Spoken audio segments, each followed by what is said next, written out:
Na ir dar vienas klausimėlis, kur mums dovanoja taškus. Greit parodysiu, kaip juos pasimti, o tada parodysiu, kaip ir su formulėm reikėtų išspręsti. Kaitinamojo siūlelio varža 18, elektrovara 11,3 ir vidinė varža pusė. Įjungiam ir gnybtų įtampa mums rodo 11 V.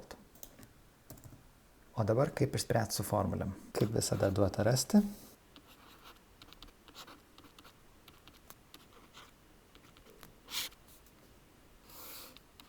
Mums reikia rasti gnybtų įtampą, o duota gnybtų elektrovarą. Tai čia labai geras klausimas iš tikrųjų ir išsiaiškinti tą skirtumą tarp elektrovaros ir įtampos. Įsivaizduoti galėtum taip, kad elektrovara yra ta visa jėga, su kuria šitas elektros šaltinis varo elektronus, tai yra stumia elektros srovę grandinę. Bet kadangi pati baterija turi kažkiek varžos, tai ta vidinė varža kažkiek ir sumažina tą jėgą, su kuria stumia. Jie patiria jėgą, nes iš esmės baterija sukuria elektrinį lauką, kuris tada ir stumia tuos elektronus viena ar kita kryptimi.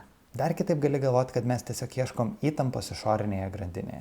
Įsižiūrėkime raides, kurias turim ir ką reikia rasti ir pabandykim pažiūrėti, kokios formulės galėtų čia būti naudingos. Tai su vidinė varža realiai turim tik tai vieną formulę, ją tikrai ir panaudosim, bet taip pat mums prireiks ir ohmo dėsnio, nes čia rasime I ir tada naudodami ohmo dėsnį surasime U. Ir atkreip dėmesį, kad tiek čia R didžioji yra išorinė varža, o R mažoji yra vidinė varža. Taip, tai išsivedam, kad U didžioji yra I kart R, o vietoj I įstatome štai šitą formulę. Ir belieka įsistatyti skaičius.